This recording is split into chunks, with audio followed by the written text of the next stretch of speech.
So the two-day servant leadership training has been truly insightful and inspiring to me so far. So my name is Sruthi Kumar. I joined UST in May. So All right. It's only been 2 months with the firm. I joined as a lead business analyst into the Costco project, and I have overall 10 years of experience. Right. I truly understood the meaning of putting others first from the session. So that's the key takeaway.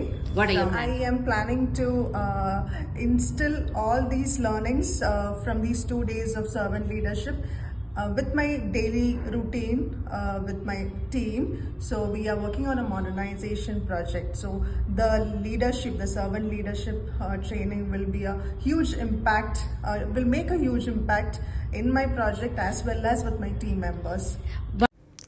Hi, this is Madana Kumar, and I'm glad that you chose to view this video. If you would like to be part of this journey, which is transformative both at a personal level and at a professional level, do get in touch with us at Leadyne. Hope to see you soon. Thank you.